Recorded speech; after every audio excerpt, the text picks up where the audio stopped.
The Family Plan. This is on Apple Plus.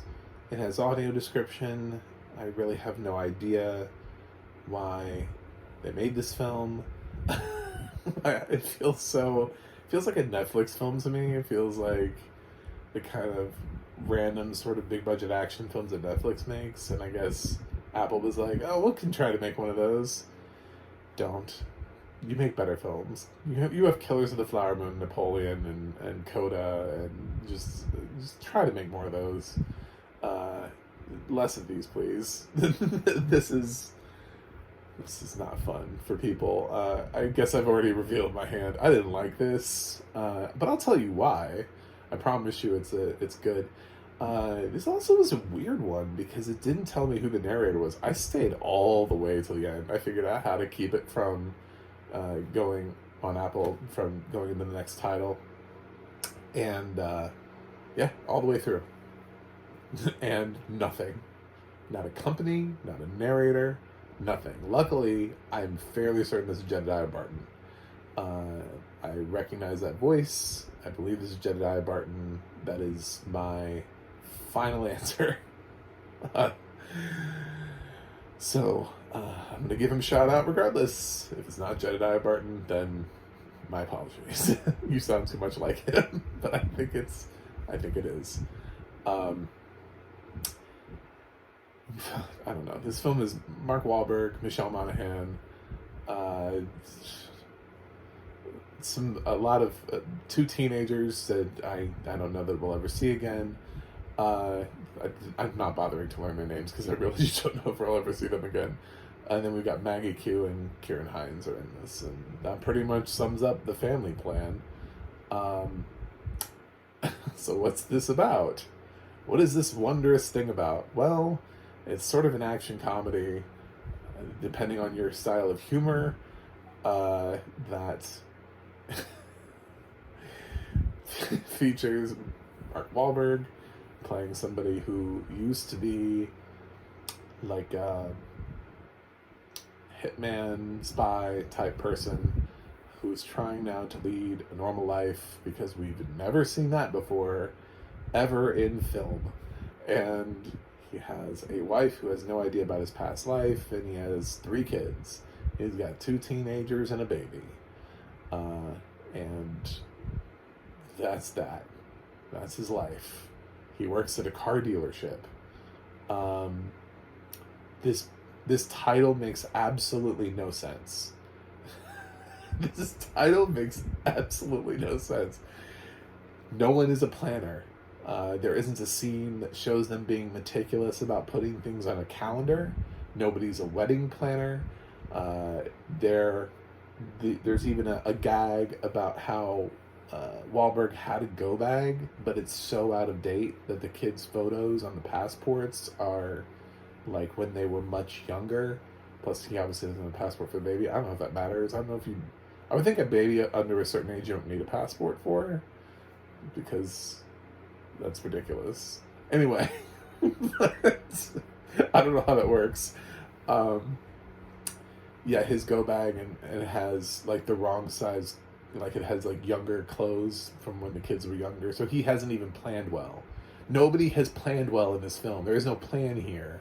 And basically he starts noticing he's being followed, so he kind of has to grab his family and go. So he doesn't plan on leaving. There's no plan. They just leave. And the whole thing is just random shit happening.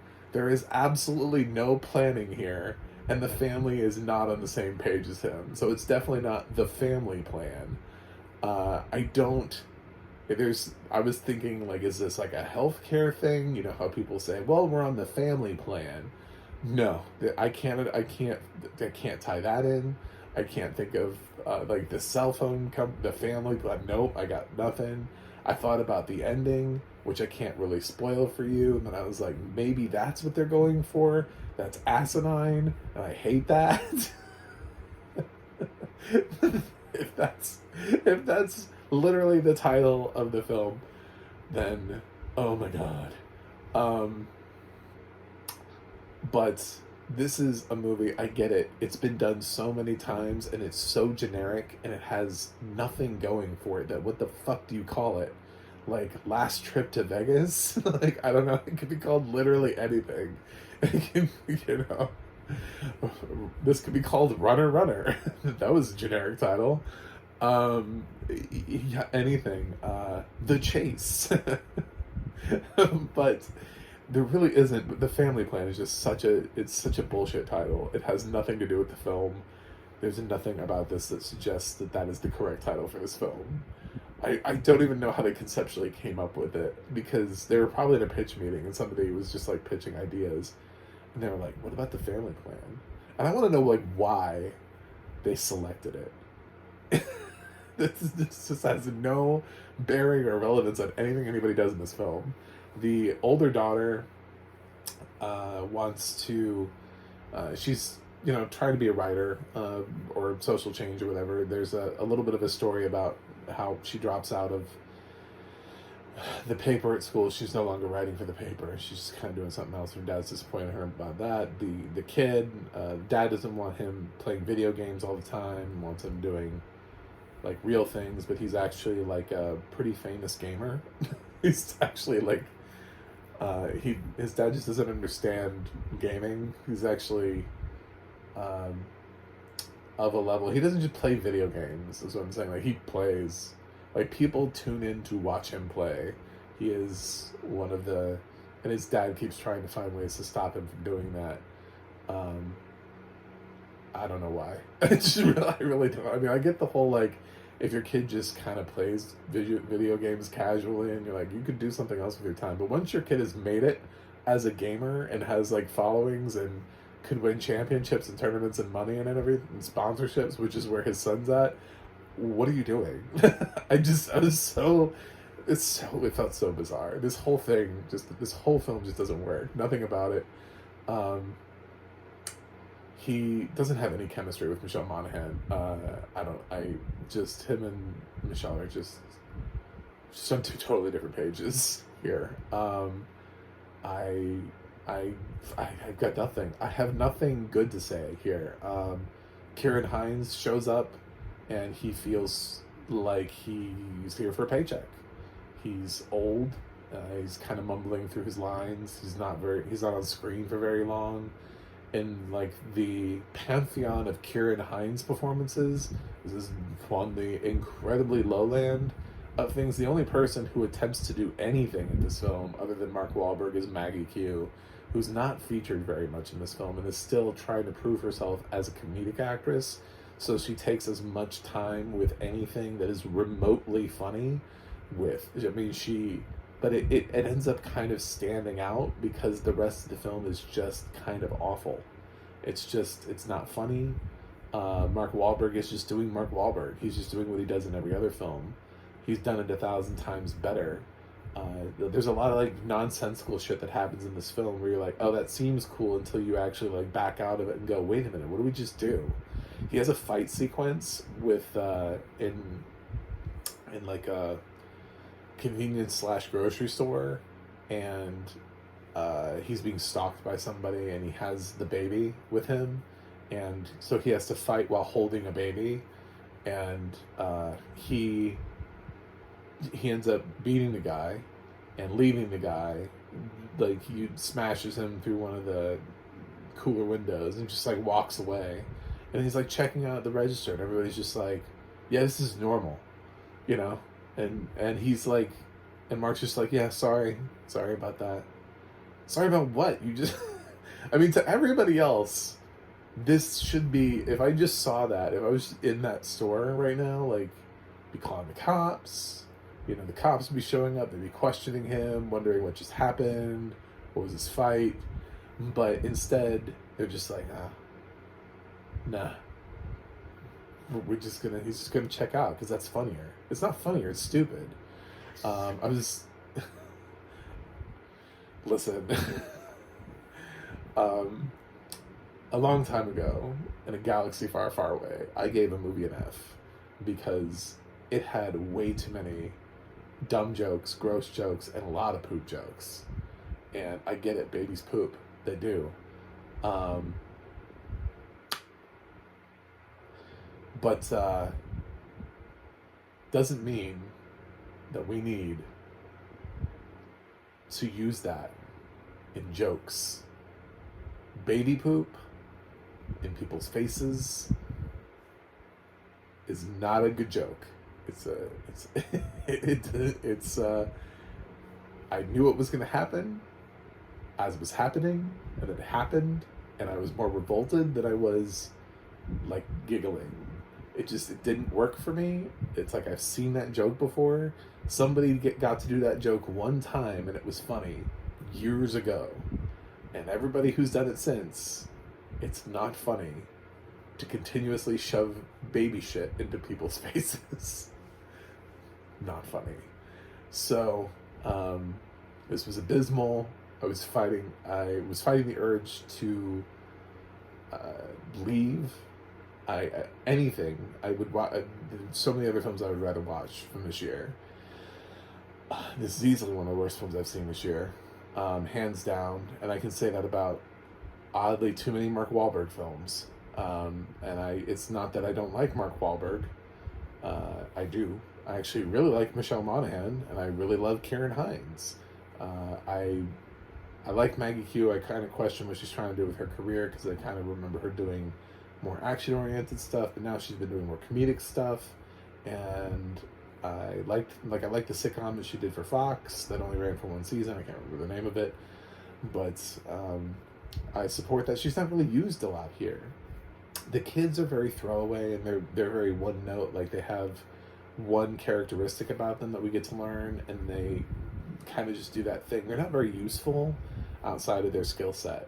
You know, the daughter gives like one speech that doesn't work, and then the son gets to use his video game skills to do his, call outs like he's playing a video game, but his dad is the avatar. And he's like, on your six. So, I mean, it's relatively interesting, and it just kind of shows how good of a gamer his son is. But other than, I didn't really laugh. I didn't really find it that interesting. I didn't think it was funny. Yeah, pretty much everything just kind of flopped for me. There wasn't that like one gag where I was like, oh, but they got that one joke in. They got it in. That worked. That was a good joke. Yeah, this is a very, very disappointing film. Very uninspiring entry. It has nothing related to the holidays, which is why I don't know why it's in December. This could have been released whenever. It's bizarre. It's just absolutely bizarre this film even exists and is on Apple Plus and is out this December. Anyway, skip this. Please skip this.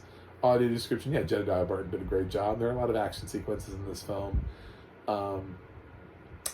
And I know Mark Wahlberg has done a lot of action films. I'm sure he can handle himself well. It's not like he's known for doing kung fu, so they're not like the most complicated action. There's nothing here. Just go watch John Wick. I mean, if you want to watch a serious action film, Sisu was great. There are so many other films where you can. This is just regular, sort of like kind of what Jackie Chan did back in the day. He just kind of used whatever was around him.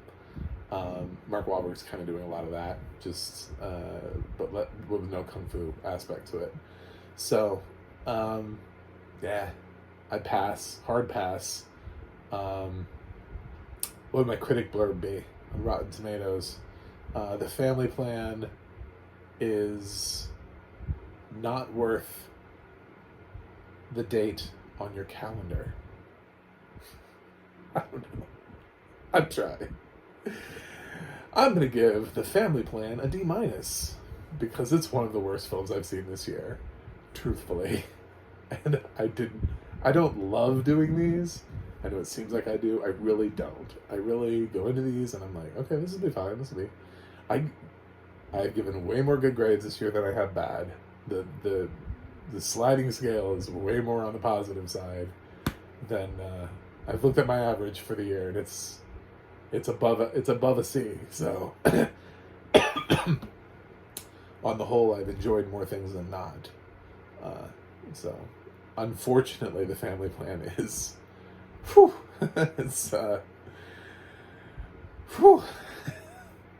gotta say, didn't see this one coming. I thought this one would be at least competent. There's nothing about this that understands, or I don't even understand why this exists. I don't know why Mark Wahlberg said yes to this. I feel like he's made this film before. I feel like if I look through his resume, I'd be like, you just remade your own film. Anyway, thanks for watching. Please click subscribe. I am trying to break 200 subscribers by the end of the year. It's not going to happen. People hate me, so that's fine. I do have a website, MacMovieGuy.com, where I try to talk about audio description in front of the largest audience possible. And I also, you can follow me on X, Threads, or Instagram, MacMovieGuy. You can go to the audio description project, adp.acb.org. It'll let you know what has audio description and where you can watch it. And you can go to the ADNA.org, that's the ADNA.org. It'll let you know who's narrating your favorite film and television series. That's it. I'm going to review something else, hopefully that doesn't suck, and I'll see you guys on the other side.